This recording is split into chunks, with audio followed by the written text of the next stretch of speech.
तो आप सभी का फिर से स्वागत है वन पीस चैप्टर 1071 में। और इस चैप्टर में एक नहीं दो नहीं बल्कि तीन इंटरेस्टिंग और क्रेजी प्लॉट ट्विस्ट है। बिना टाइम वेस्ट किए हुए डायरेक्ट चैप्टर पे आते हैं। चैप्टर स्टार्ट होता है कुमा जो ओशन के ऊपर उड़ रहा है और उसका डेस्टिनेशन एगेट आइलैंड नहीं बल्कि रेडपोर्ट है। और किसी ने सोचा भी नहीं था, सभी को लग रहा था डेट कुमा वेगापंक को सेव करने के लिए एगेट आइलैंड पे जा रहा है, बट ऐसा कुछ हुआ ही नहीं। कुमा को साबो एंड रेवोल्यूशनरी ने अपने जान को जोखिम में डाल के बचाया टू ब्रिंग हिम होम, और वो वापस रेडलाइन के बेस पे पहुंच गया। और मैं सोच भी नहीं सकता कि ड्रैगन का रिएक्शन क्या होगा जब उसे पता चलेगा दैट कुमा is back on red line. और भाई लोग, इस पे तो काफी सारी थ्योरीज ऑलरेडी बन रखी है कि वाई कुमा is back on red line, but मुझे जहां तक लगता है दैट कुमा एक मिशन पे है to search for some sort of hidden weapon और to learn some hidden truth, या फिर वो एक बस रोबोट है जो ऑर्डर फॉलो कर रहा है एंड रियल कुमा करेंटली एगेट आइलैंड पर है। वेल, पॉसिबिलिटीज तो काफी सारी हैं, तुम लोगों को क्या लगता है कमेंट में जरूर बताना। नेक्स्ट सीन वापस एगेट आइलैंड पे शिफ्ट होता है, और जब मैंने इस सीन को पहली बार पढ़ा तो मैं पूरी तरह से चौंक गया था लूची के कमेंट पे। ये बंदा अभी भी लूफी को एम्परर नहीं मानता, गियर फिफ्थ लूफी से फाइट करने के बाद भी नहीं। वेल, या तो लूची स्टिल थिंक कि अगर फाइट थोड़ा और लंबा होता तो वो जीत जाता, बट सॉरी भाई, तुम्हारा ख्याली पुलाव में ढेर सारा इलायची डालने के लिए, बट तुम तभी भी नहीं जीत पाते। या फिर लूची के अकॉर्डिंग लूफी अभी भी यांकू जितना स्केरी नहीं है, या यांकू लेवल थ्रेट नहीं है। एडमिरल आरामाकी ने खुद कहा था कि अगर वानो में काइडो रूल कर रहा होता तो वो वानो पर अटैक नहीं करता, बट उसके जाने के बाद ही वो वानो पर अटैक कर देता है। और जैसे ही रेड हेड पायरेट्स वानो बॉर्डर के नियर आते हैं, वो 9-11 हो जाता है।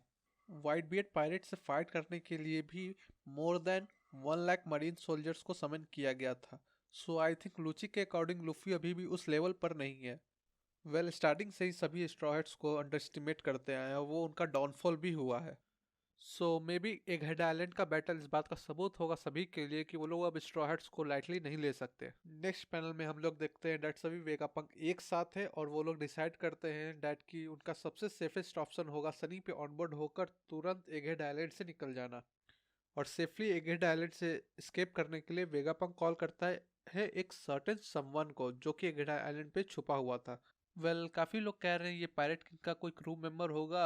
वैसे मुझे कोई आइडिया नहीं है ये मिस्टीरियस पर्सन कौन है, बट एक थिंग क्लियर है, वेगापंक बहुत कॉन्फिडेंट है इस मिस्टीरियस पर्सन को लेकर और उसके कैपेबिलिटीज को लेकर, तभी तो उसने CP0 से डील करने के लिए उसे कॉल किया। फर्स्ट टाइम जब मैंने ये पैनल पढ़ा, मेरे माइंड में बस एक ही बंदा आया और वो था रियल कुमा, और ये सिनारियो बॉनी के सिचुएशन को भी सॉल्व कर देता है। एंड मे बी इसीलिए वेगापंक ने कहा था कि कुमा को वो रिस्टोर नहीं कर सकता क्योंकि उसकी कोई जरूरत ही नहीं है। और अगला सिनारियो जो इस चैप्टर में है इज दैट किसी ने डोम के सिक्योरिटी को डिसेबल कर दिया है और किसी को पता भी नहीं है ये काम किसका है। और यहाँ पर ध्यान देने वाली बात है कि सिस्टम ने भी किसी को डिटेक्ट नहीं किया।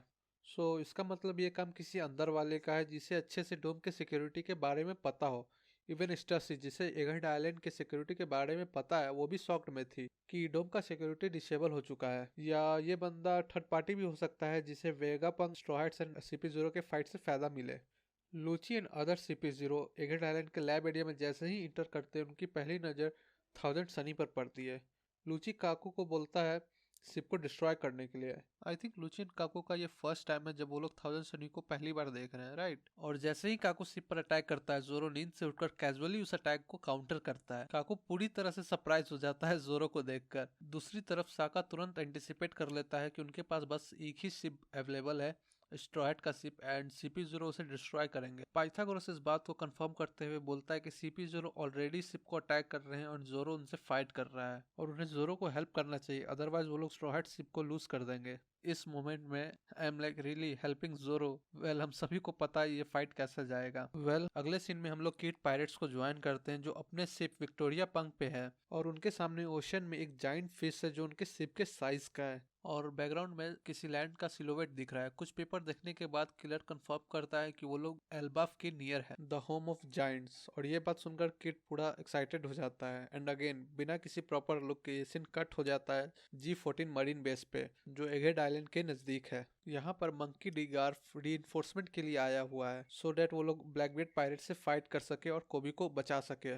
वाइस एडमिरल डॉल रिफ्यूज कर देती है किसी भी तरह का रिइंफोर्समेंट प्रोवाइड करने से क्योंकि उन्हें ऑर्डर मिला हुआ है एगेट आइलैंड पर जाने के लिए टू बैकअप CP0। एंड गार्प वो डॉल को बोलता है तुम चिंता मत करो, मैं ऑलरेडी बेस पर आ चुका हूँ और तुरंत लीव कर दूंगा। बेस पर आते ही गार्प हेलमेपो को बाहर बुलाता है और एट फर्स्ट मरीन्स को लगता है कि वो लोग अंडर अटैक है, किसी पायरेट ने अटैक कर दिया है।